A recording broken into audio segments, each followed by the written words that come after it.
it still wasn't a sure thing that we were going to win the war in the autumn of 1943. It was a very dark time in American history, and also a very interesting time for professional football. You know, the NFL barely survived World War II, and part of the reason really was because of the Steagles and being able to keep a franchise alive and keep the league alive.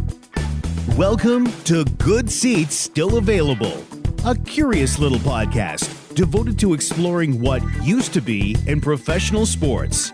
Here's your host, Tim Hanlon. Thank you, professional announcer guy, as always. Hi, I'm Tim Hanlon. I am the host, the curator of this here little podcast we call Good Seats Still Available. Thank you for joining me. This is the podcast, as you know, that we explore what used to be in professional sports. Today, my guest is Matthew Algeo, who is the author of a wonderful book about a team that existed in 1943 and is a forgotten footnote in pro football sports history, but one very worth telling, and you're going to hear why in a minute. Matthew's book is called Last Team Standing: How the Steelers and the Eagles, the Steagles, saved pro football during World War II. It's a fascinating conversation. It's an even more fascinating story. And Matthew's got a whole bunch of anecdotes and interesting tidbits in the process of writing this book and the story behind it. Before we get to the conversation, I do want to remind everybody, please go to goodseatsstillavailable.com. You'll find out what's going on with this wacky little show and find out just exactly how to follow and learn more about all the things that we're doing. Social media, we are on Twitter at goodseatsstill. We're on Facebook as well. You'll find a page for Good Seats Still Available there. We're also on Instagram at Good Seats Still Available. You can also send us email and all that kind of stuff at the website. And you can subscribe to us just about wherever good podcasts are found. That's clearly iTunes, Stitcher, TuneIn. You can grab the RSS feeds. They're all out there. Wherever you get us, though, we do appreciate your comments, your inquiries, your curiosities, and of course, your ratings and reviews. Please, if you like the show, please by all means do so. If you don't like the show, just send me an email and we'll try to figure out why, but you don't have to put that online. And we thank you for your great support thus far. All right, let's waste no more time. Let's get to Matthew Algeo. He is the author of Last Team Standing: How the Steelers and the Eagles, the Steagles, saved pro football during World War II. And again, if you're a Philadelphia Eagles fan today, if you are a Pittsburgh Steelers fan today, and you don't know the story about the Steagles, give a listen because you're going to learn a lot, as I did.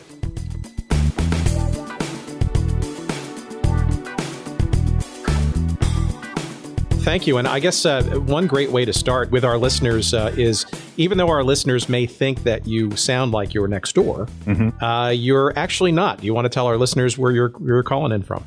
I am in the capital of Mozambique, which I'm sure all your listeners know is Maputo.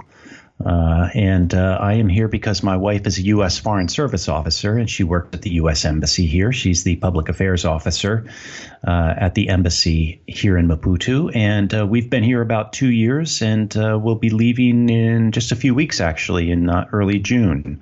So I guess I'm probably your first guest from Maputo. Well, that's fascinating, and it just shows, hopefully, our fledgling little podcast listenership group, just the extent by which we will reach out and continue to pursue our perverse obsession with teams and leagues and those kinds of stories that don't exist anymore. So I thank you for. Well, you have a global reach already, which is just fantastic. So tell your friends in the on the peninsula there. We appreciate it. So Matthew, why don't you just maybe the best place to start is at the start. How did you first come across this, the team story of the Steagles? What attracted you to it and convinced you that it was a story worth writing about? Yeah, I'm originally from the Philadelphia area, so I kind of always knew, I grew up a big Eagles fan, and I always knew about the Steagles, kind of as the answer to a trivia question. During the war, the Eagles and the Steelers merged. And I really didn't think much more about it until 2003. And in 2003, the Steelers, in a preseason game with the Eagles Steelers preseason game in Pittsburgh, they had a ceremony to mark the 60th anniversary of the Steagles. And at the time, I was a public radio reporter. I was in Maine. I worked at Maine Public Radio, but I also freelanced for NPR programs. And there's an NPR program called Only a Game. And I pitched the story to them. I thought it'd be cool to go to this preseason game where the Steagles would be commemorated and interview some of the old players and do a story about it. And they agreed. So I went to Pittsburgh, and it was neat. I got to stand on the sidelines during the game, and they came out at halftime. And after the game, I was able to interview, I think 6 of the Steagles were there in 2003. And I did the story for Only a Game, and really thought that there might be something longer worth doing, a longer story. And I had an agent, a literary agent, I still have. And I told her the idea, and she thought it was kind of cool. And so we put together a proposal and sent it out to publishers, and Da Capo Press bought the idea.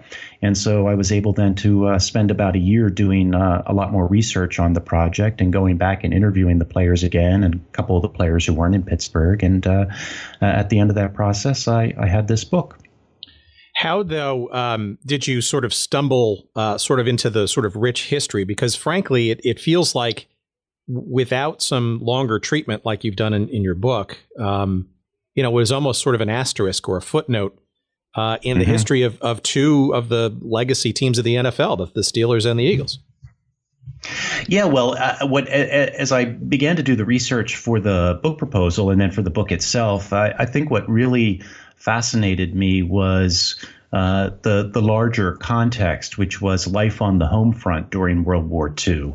I'm 50 years old. This is all well before I was born, but really in my parents' lifetime. My dad was a World War II vet, and I'd never really thought much about what life was really like, day-to-day life on the home front. And another aspect of it was researching the draft and how the military draft worked, and how did it come to be that these guys could play NFL football when we needed so many young men for the military, and doing research about the deferments for the draft. A lot of these guys were not physically able to be in the military, but still could play in the NFL. And so I think, like, kind of going beyond just the as you put it, the asterisk that the Steagles were, and looking at the larger context of the times in America in the middle of World War II.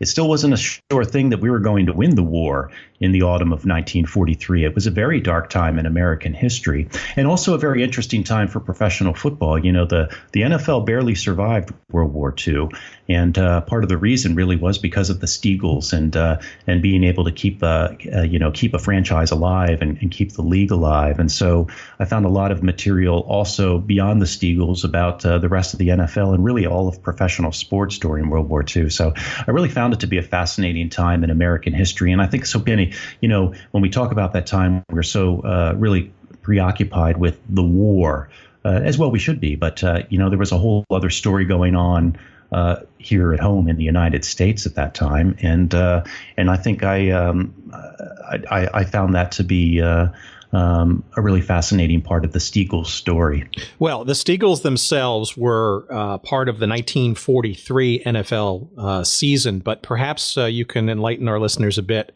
into sort of the prelude to that situation, maybe a couple of years prior. Obviously, the U.S. and its participation in the war was not necessarily solidified in 39 or 40, but obviously there were some things that sort of preceded the Steagles coming into being, and perhaps you can maybe set the stage a bit.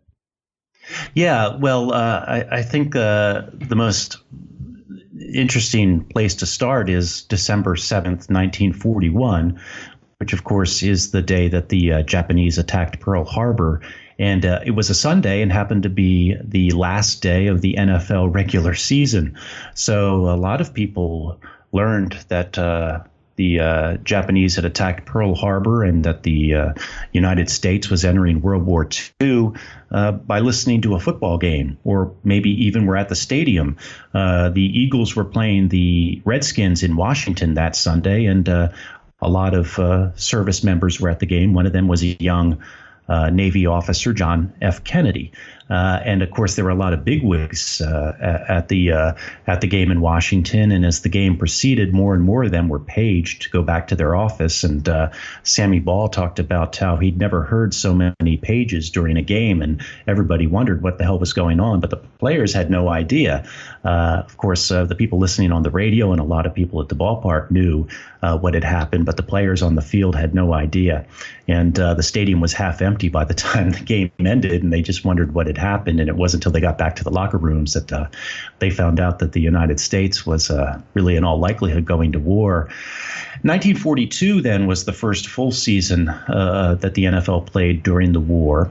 And they were really able to make a go of things, mainly because they really hadn't ramped up the draft the way it would ramp up in 1943 and 1944. Fathers were still exempt, for one thing, and especially a lot of the better teams like the Bears and the Giants had a lot of fathers on the team, and so they didn't lose as many players. It really was in 1943 that the draft really started to increase. And I talk in the book, one of the interesting things researching, I say if truth is the first casualty in war, then the second casualty is the physical requirements for men to be inducted into the Army, because at the beginning of the war, the requirements were very stringent. About 40% of men who were inducted in 1940 were rejected as unfit for military service. But as the war progressed, the standards progressively got lower and lower, and more men were accepted as fit for service. And so the NFL by 1943 was really facing a critical manpower shortage. In the summer of 43, the Steelers only had 6 players under contract, and the Brooklyn Dodgers, who were a football team, an NFL team at the time, the owners weren't very imaginative about names, really. But the Dodgers had 0 players under contract at one point in the summer of 43. So it became very apparent to the NFL that they were going to have to do something drastic to keep the league alive. I especially love in the beginning of your book, which, as our listeners already know, but we'll plug away again early and often, is Last Team Standing, how the Steelers and Eagles saved pro football during World War II, obviously called the Steagles. The fascinating part that you start the book off with is the roster of the team. They're not only their positions and their other vitals, but their draft status that got them basically chosen for the team, which were obviously very low rankings, which I thought was just a tremendous scene setter for the issues of whether they were whether they were actually going to go to war or not.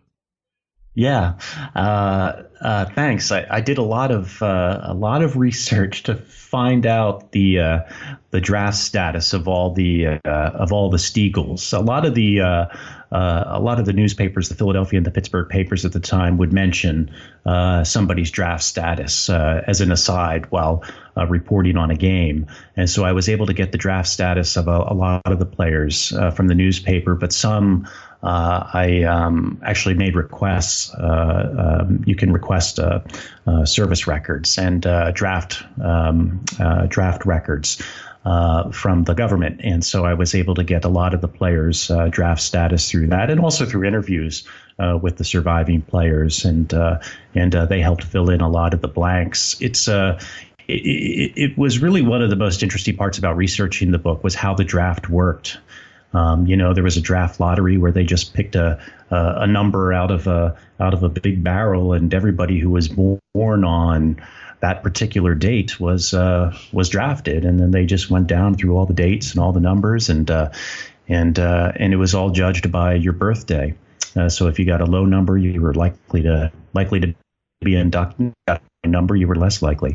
And so it was that the Steagles had a lot of players who were 4F. That was the designation for somebody who was not physically fit for military service, but in many cases you could still play football perfectly fine. For example, a player with a perforated eardrum would not be eligible for military service, but could play NFL football. And so really a lot of it hinged on what a player's draft status was as to whether or not they'd be playing pro football or being in the Army overseas. So that didn't necessarily come with guilt-free feeling, right? It seems like they were certainly weighing on not only the players, but perhaps even some of the fans, while the world's at war and the United States is a major sacrifice and people are basically sending, putting their lives on the line to help defend the country. You've got this seemingly frivolous exercise called football, and these folks are basically allowed to play it. So there's a little story about Bill Hewitt in there. Maybe that's an example, perhaps?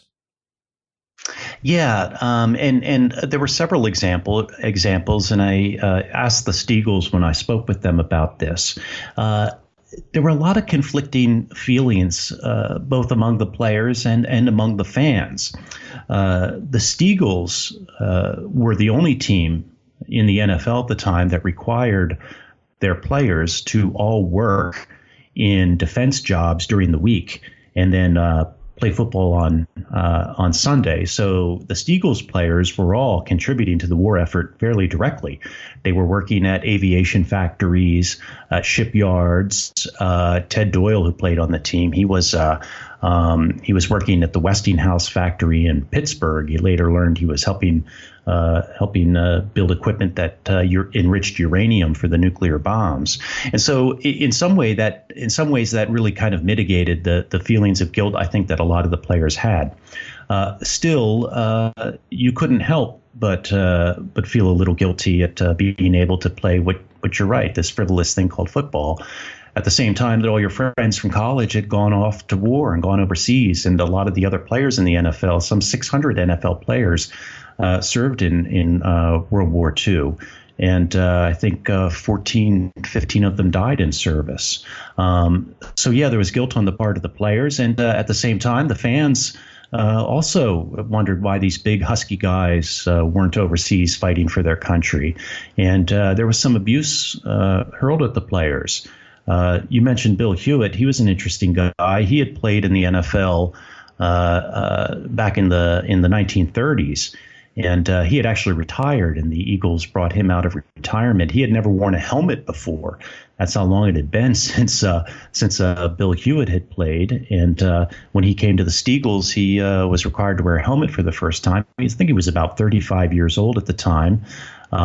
He was exempt from military service. I believe he was a father at the time. He was also a little on the old side.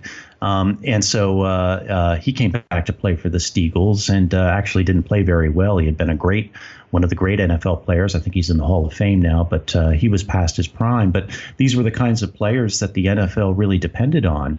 Old guys who came out of retirement, young guys who couldn't serve in the military. And it's really how the NFL got by during the war. Well, so playing NFL football was obviously deemed not a frivolous exercise. In fact, you had the president of the United States, FDR, touting baseball, for example, as a needed distraction, I think was the quote from your book. And I know the NFL was certainly not anything what it is today in terms of stature and grandiosity, but I suspect that the owners of the NFL, in particular a certain owner, which we could probably now segue into, believed that football as a distraction was somewhat of a salve, if you will, for the nation's tensions. Yes, you're right. The NFL in 1943 was not quite the institution it is today. And it was a very, very distant, I don't even know if you would say second to Major League Baseball. College football was actually much more popular than NFL football in the mid-1940s. But the owners did feel that there was something to be gained by keeping the game alive during the war, and not just for their own financial gain. In fact, the war years were not very lucrative financially for most of the owners of the NFL teams. And one owner in particular who was eager to keep the game going was Art Rooney, who was the owner of the Pittsburgh Steelers. in 1943. In fact, he was the owner since the team was founded 10 years earlier in 1933. And in 1942, the Steelers had their best season ever. They had their first winning record. And so Art Rooney was really eager to keep the team going in 1943. He wanted to give the fans something. They'd had this great season in 1942, but as I mentioned earlier, by the summer of 43, they only had about 6 players under contract. And so Rooney had to come up with Plan B, and that was when he approached Lex Thompson, who was the owner of the Eagles, and suggested merging the Steelers and the Eagles. And Lex Thompson wasn't exactly thrilled with the idea, but eventually he agreed. He actually owed Rooney a favor. He had helped Thompson take control of the Eagles a couple years before, and so this is how it came to be that the owner of the Steelers, Art Rooney, who actually owned the team with Bert Bell. They were co-owners. They came to team up with Lex Thompson and formed the Steagles. Well, so when that sort of happened, it seemed like it also didn't come together very easily. You spent some time talking about the battle of the two legacy coaches of both the Eagles and the Steelers, and it's obviously not easy to get them to basically work with each other, having basically been competitors prior. Yeah. Well, the first roadblock was getting the rest of the teams to approve this merger. So what had happened in the summer of 43, between the 42 and 43 seasons, was the NFL had been 12 teams, and then the Cleveland Rams had to suspend operations in the summer of 43. I think they had 2 owners who were both serving overseas at the time in the military. And so there was really nobody left to run the Rams. And so they had to suspend operations. And that reduced the league to 9 teams. I'm sorry, there were originally 10 teams. The Rams suspend operation. It goes down to 9 teams, and that's really not a very convenient number for scheduling. And there still was a shortage of players, and so it was decided that 2 teams should merge. And the best candidates really for merging in 1943 would have been the 2 teams in Chicago, the Bears and the Cardinals, who played in Chicago at that time. But the Bears were defending champions, and the rest of the owners didn't think it was very fair for them to just skim off the best players on the Cardinals, and so that was denied, that petition to merge the 2 Chicago teams, and so it came up then for the 2 Pennsylvania teams to merge. And again, there was a lot of discussion about whether this was fair or not, since the Steelers had been so good in 42, but it passed by a vote of 5-4, and it was approved for the Steelers and the Eagles to merge. And then when you had training camp, you suddenly had these 2 teams that had been bitter foes the year before, now united.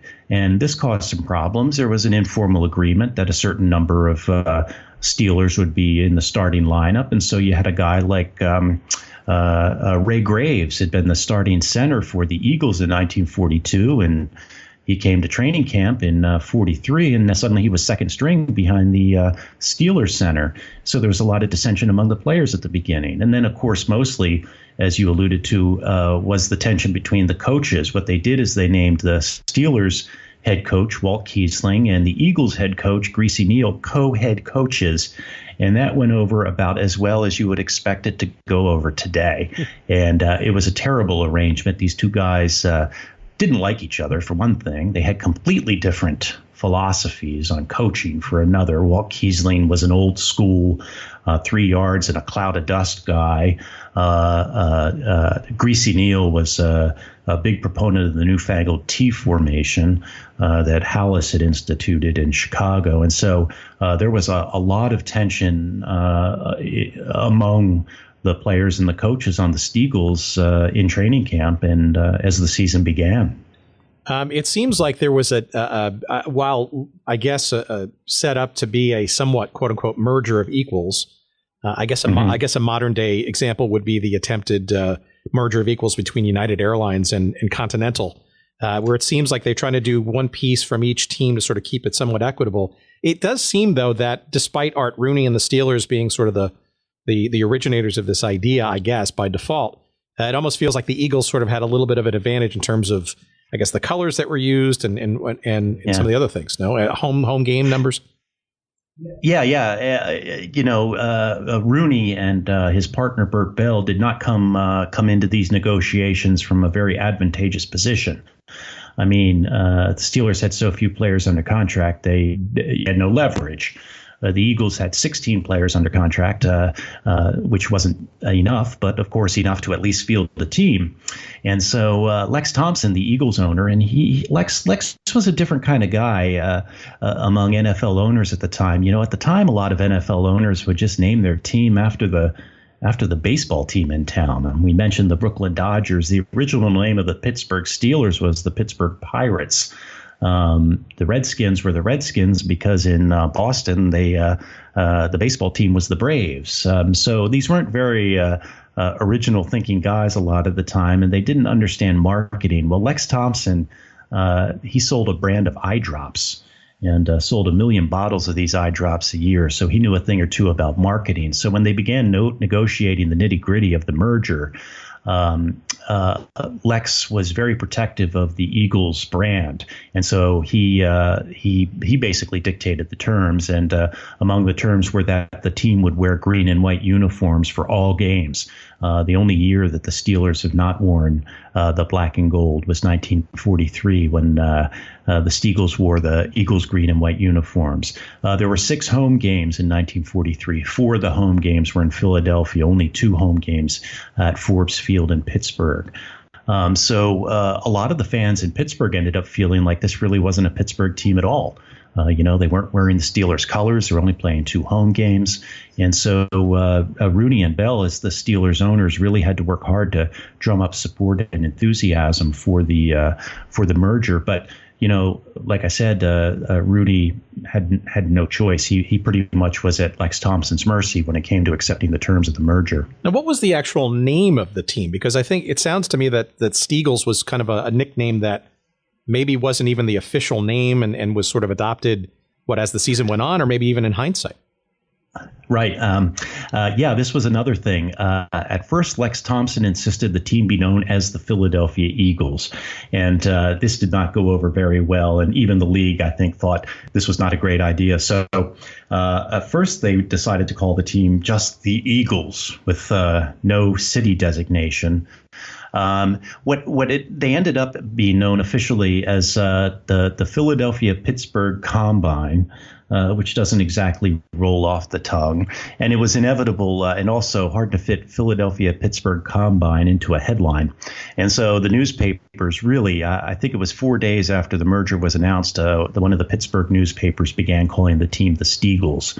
There were other nicknames that were put around. Phil-Pitt, Steaglers was another one, but really Steagles was the one name that really seemed to stick. And by the first week of the season, even the New York Times was referring to the team as the Steagles, although officially the NFL still calls the team Phil-Pitt. Is how the team is listed in the record books. And when I was researching the book, the NFL still had not even registered the name Steagles as a trademark, which is kind of amazing considering how protective the NFL is of all its properties. And so the NFL never really acknowledged the name Steagles, although all the fans and all the newspapers did. And so it's kind of an interesting, what's the word, etymology? What's the word for when you figure out how a word began? But it's interesting how the Steagles came to be known as the Steagles, yeah.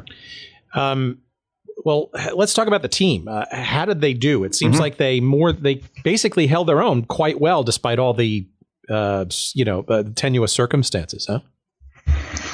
Yeah. Well, I don't want to give away too much. You got to buy the book to find out. By the way, folks, the book again is Last Team Standing: How the Steelers and the Eagles, the Steagles, saved pro football during World War II, and you'll be able to find that on our website, of course, and wherever fine books are sold. But make no mistake, Matthew, we encourage our listeners to learn more, no doubt. They could also just Google Steagles and find out. The Steagles actually finished with a record of 5-4-1, which was the first winning season that the Philadelphia Eagles franchise had ever had, and only the second winning season that the Steelers had ever had. So they really exceeded all expectations. If they'd won their final game against the Packers in Philadelphia at Shibe Park, they actually would have finished in a three-way tie for first place in the Eastern Division. So they fell just a game short of actually making the playoffs. There would have been a playoff for first place. And so it was really kind of a magical season in a way. They opened the season with a game in Brooklyn against the Dodgers, and finished the game holding the Dodgers. Actually, I'm sorry, the game was actually in Philadelphia, that first game. They held the Dodgers to minus 33 yards rushing, which I think is still the third best single game defensive performance in NFL history. They played the Redskins twice, and the Redskins were a powerhouse. They tied them in Philadelphia and then actually beat them second to last week of the season in Washington, which was a phenomenal upset and a very gratifying day for the Eagles quarterback Roy Zimmerman, who was a cast-off from the Redskins. And so as the season progressed as well, they got bigger and bigger crowds. They started out the season with about a crowd of 11,000 in Philadelphia, and then the final game of the season against the Packers was a sellout, 34,000 at Old Shibe Park in Philadelphia. So really from a standpoint of the success on the field and success off the field at the box office, they exceeded all expectations. Well, you also had some very interesting legacies that came out of that team. I mean, you mentioned Ray Graves earlier. He indeed made it to the Pro Football Hall of Fame in 1971. Obviously, a bit past his previous prime by coming into the team, but obviously somebody of great note and lore in the NFL's history. But you had some. You mentioned Ray Graves before. I mean, Ray Graves, based on my research, and we go to great lengths, Matthew, to entertain and educate our audience, was basically in the mix in the University of Florida football program, and was the guy who green-lighted or green-lit, whatever the term is, the test and then ultimate follow-through of Gatorade for his thirsty team, right? Yeah, he was the head coach at University of Florida, and then he was athletic director for a long time after that as well. And Ray, there were some researchers working on products to combat dehydration, and they asked Ray if they could use some of the Florida Gators players as guinea pigs for researching this product, which later came to be known as Gatorade. And I believe the University of Florida still receives royalties for Gatorade for the name. Ray, I interviewed him, and he was quick to point out, though, that he personally never got any royalties for Gatorade, unfortunately. Well, it's unfortunate, but he did give him the opportunity to do so, and that's it's not only a footnote; it's a significant footnote, I guess, in the history not only of the NFL but of pro sports in general. And then you also had, having grown up in the New York metropolitan area myself, people know Allie Sherman mostly from his New York Giants days, but he went on to be quite a successful sports executive, even to the interest of myself and our listeners. Part of the New York Cosmos soccer team back in the 1970s and early 80s in the NASL, including a strong relationship with Pele in his final game and all that kind of stuff. So he too was on the team and quite revered in his football days afterwards. Yeah, he was a short guy, not a big guy at all. And I think I have him here in the book, 5'10", 160, he played quarterback, and he had a perforated eardrum, which is why he was not fit for military service. Perforated eardrum, if there is a nerve gas or some kind of poisonous gas attack on the battlefield, perforated eardrum, the gas could obviously it would be very very deadly. That's why people with perforated eardrums were rejected for military service.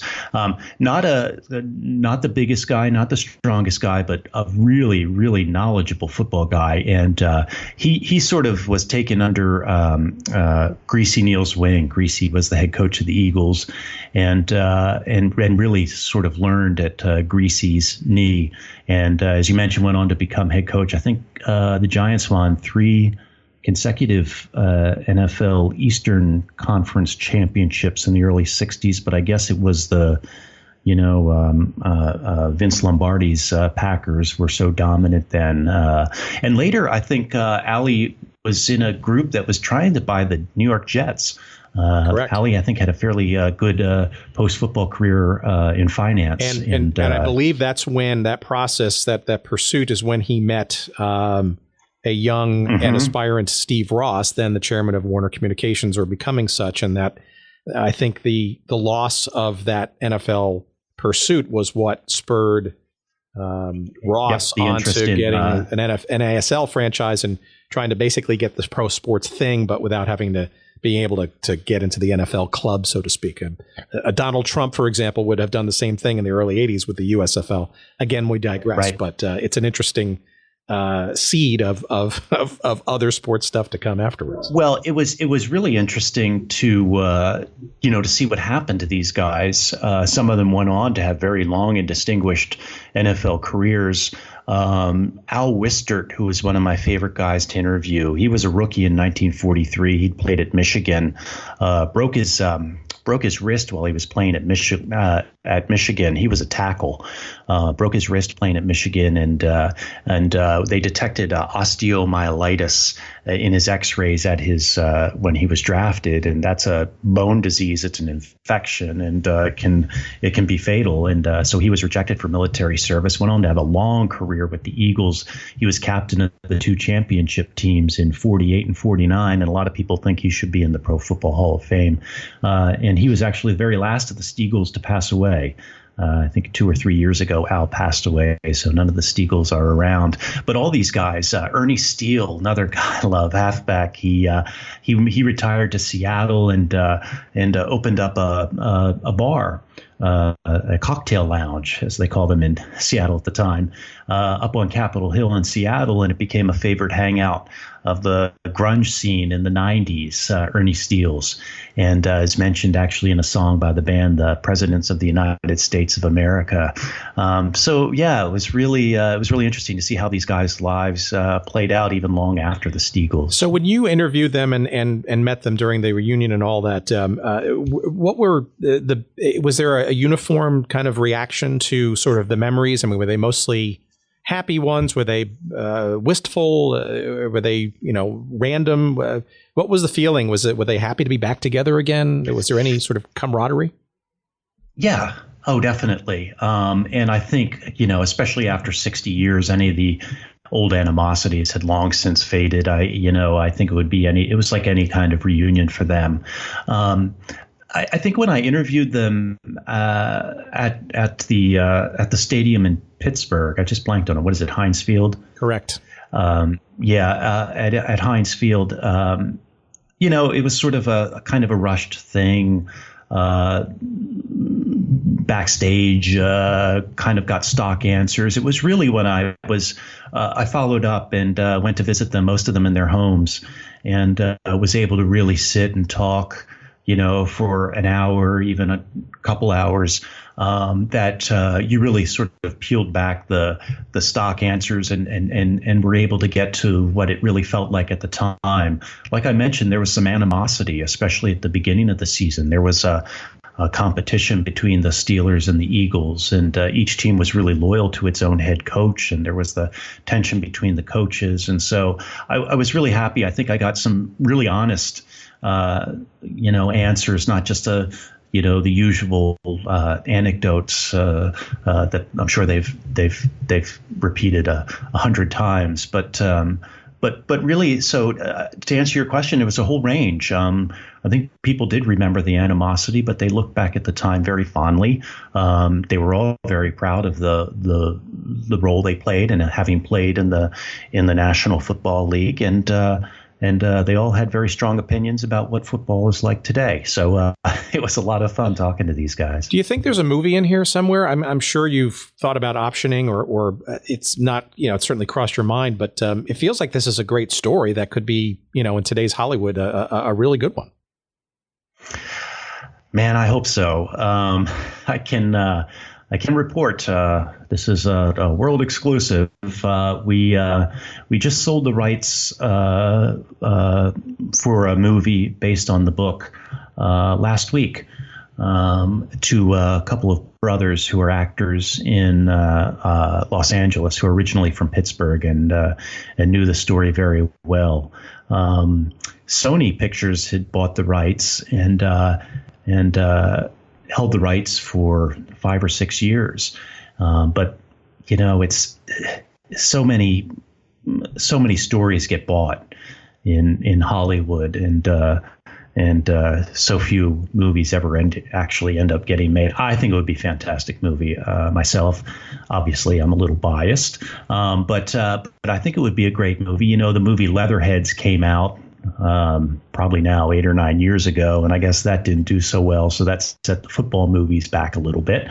But I really think not just for the story of the Steagles, but like I talked about earlier, the story of life on the home front. When I interviewed the players, I also interviewed their wives, who were surviving at the time, and the stories they told were fascinating about trying to find shoes for their kids and trading ration stamps, which was actually prohibited. It was illegal, but everybody did it because the family that had 6 kids always needed shoes, and the family that only had 1 kid across the street could afford to give their shoe ration coupons away. So it's not just a football story. I think it's a bigger story than that, and I'd love to see it be made into a movie. I think it'd be really cool. Well, congratulations. And of course, talk about burying the lead. That's an amazing piece of information. Do you have any idea as to, and we know how slowly and tortuously Hollywood can be with these kinds of projects. Do you have any sense of how this may be developed and when and timing? No, I don't. I'm really hopeful though that when Sony bought the rights, I was very excited because I thought, well, Sony, geez. And then I kind of learned that, what a big studio like that does is buys 1,000 stories a year, and one of them gets made into a movie, that kind of thing. And I think the guys who are interested in it now are real football fans, real Steelers fans in particular. And I think they really like the story. So I'm really hopeful that something even in the next year or two, will happen in terms of them finishing a script and being able to shop it around. I certainly did not get into writing a book about the Steagles to get rich, and it's a good thing because I have not. And I'm finding out that this little story of professional football history has a fairly narrow appeal, but I think if people really see the bigger story, they would really enjoy it. And I have to say, getting to know, there's an organization called Professional Football Researchers Association, PFRA, and these are the guys who are like Sabre, Sabre for baseball. Yeah. So they're the Sabre guys for football, and They do an amazing job, and talk about a labor of love. I mean, going back through box scores from the 20s and 30s, and there's so much in NFL history we don't even know. I mean, there's in the early days of the NFL, going back to the 20s, I mean, teams just scheduled games wherever and whenever they could. Even in 1943, the week before the Packers played the Steagles at Shibe Park, the Packers played an exhibition game against a semi-pro team. I mean, there were games going on that they still aren't even sure, where they were played or who won.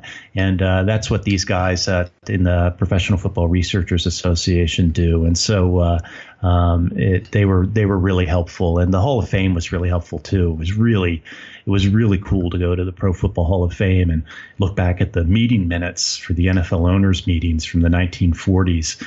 and just read through those. It was really fun researching. Well, I hopefully you will invite all of those folks as well as yours truly for the red carpet premiere, because I agree. I think it's a tremendous story writ large, beyond just sort of the narrow fandom of pro football history. One last thing I'll only throw out there, and maybe I sort of put this as a postscript, but it seems to me that after the end of the 43 season, and the war and the drafting process seemed to be somewhat stabilizing, at least in terms of how the home front was going to prepare and help support the war effort. It didn't stop, apparently, the other teams from merging as well in a subsequent year. And maybe you can sort of explain 1944 and a, shall we call them, less successful merged team that kind of followed in their footsteps, no? Yeah. So after the 43 season, the Eagles owner, Lex Thompson, decided to go his own way again, 1944. As I mentioned, Lex was a real sensitive to branding and marketing, and he had never been a big fan of the merger. And so after the 43 season, the Steelers were still in desperate need of players. The Eagles declined to merge with them again, and so the Steelers had to find another partner to merge with in 1944, and they merged with the Chicago Cardinals. And that team was known rather, it's not very poetic, I guess, Card Pit. Card Pit was the name of the team, and they managed to go 0-10 and are widely acknowledged as one of the worst teams in NFL history. I think a couple of the players were fined for, quote, indifference in 1944, and Card Pit actually has come to be known as the Carpets because everybody walked all over them. So it was not a very successful merger in 1944 for Art Rooney and Bert Bell. But again, it was important to keep the league alive.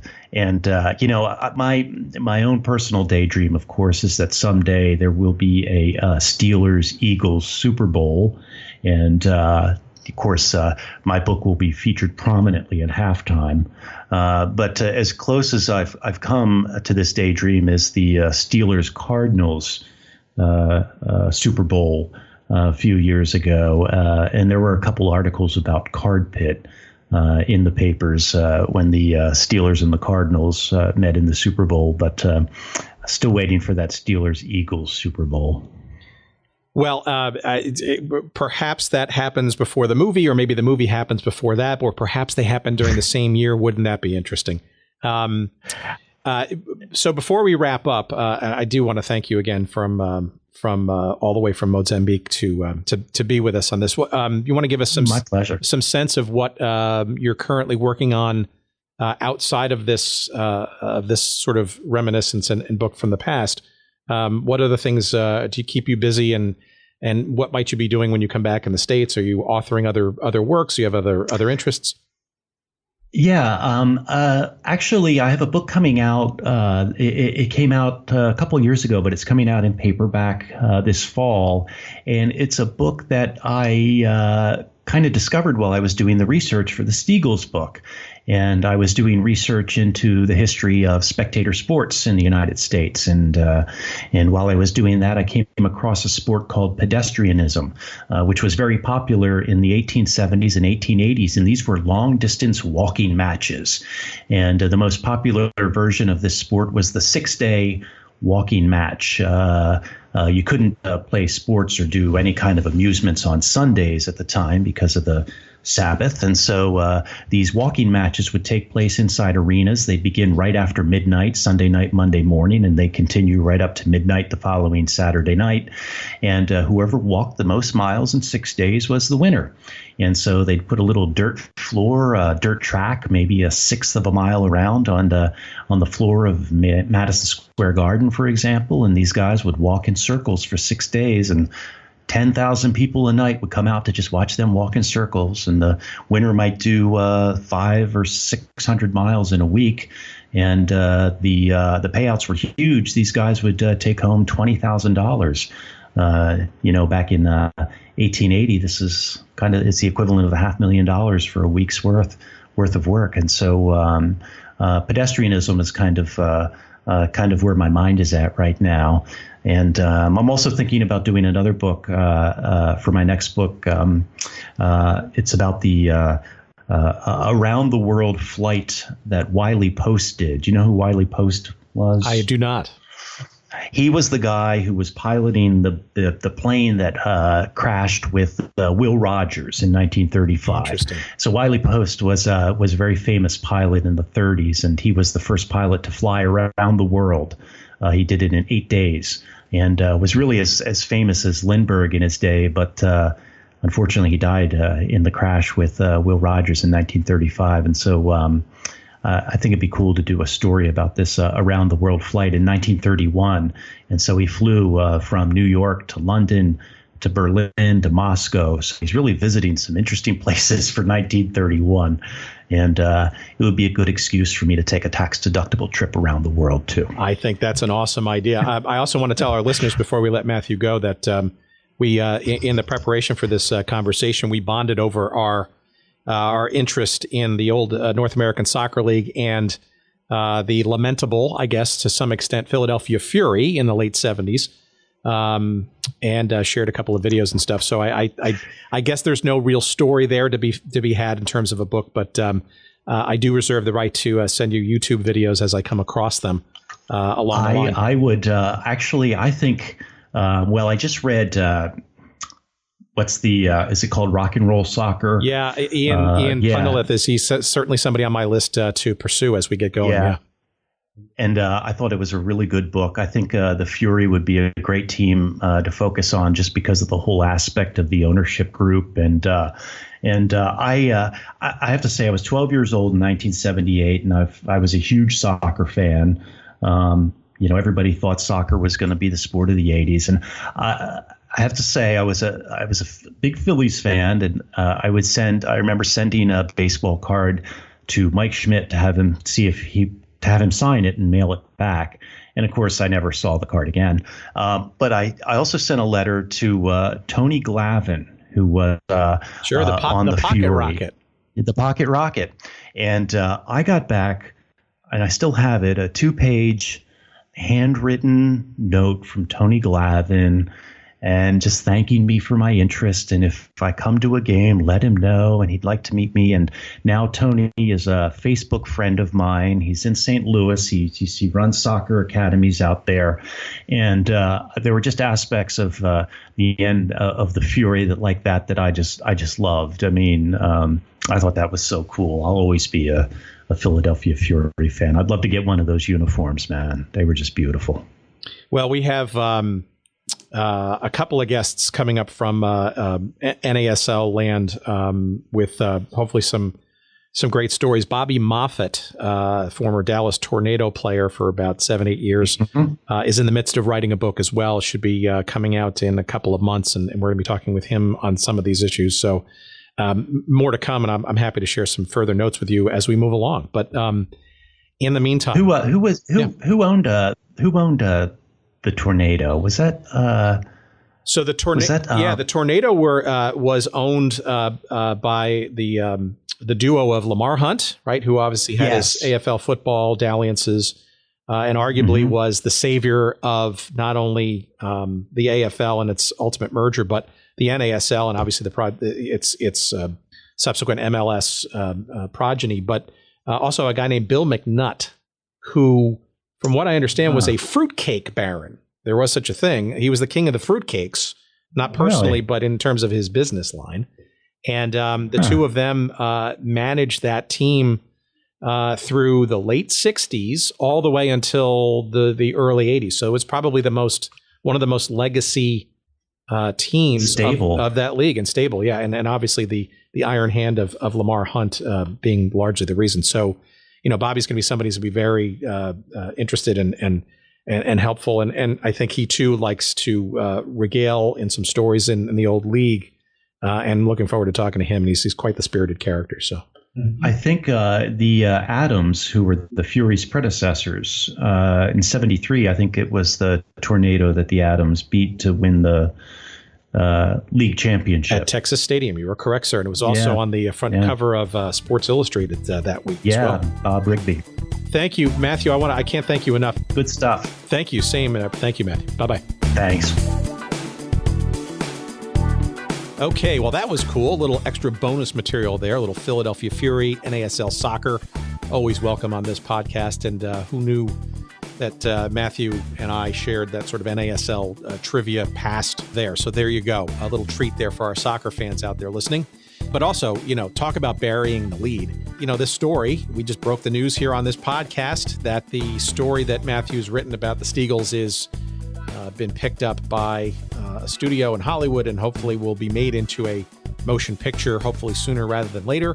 We'll definitely keep in touch with him as the weeks and months progress and keep our fingers crossed that a quality movie that tells the story with authenticity does result. And congratulations to him on getting that story at least sold and into the process. And we keep our fingers crossed that the movie comes out soon. In the meantime, the book that you can get out there wherever good books are sold is called Last Team Standing: How the Steelers and the Eagles, the Steagles, Saved Pro Football During World War II. You can also get the book not only wherever good books are sold, you can find a link to it on our website, goodseatsstillavailable.com. And you can also go to Matthew's website, which is Matt Algeo, which is M-A-T-T, Algeo, A-L-G-E-O, all one word, mattalgeo.com, and also see his other works as well. Thank you. Tremendous input from our listeners so far. I am amazed at how many people have been touched or influenced by our conversations thus far, and we have so much more to come. And I thank you kindly. We look forward to your listening to us in the near future. Till then, take care. Thanks.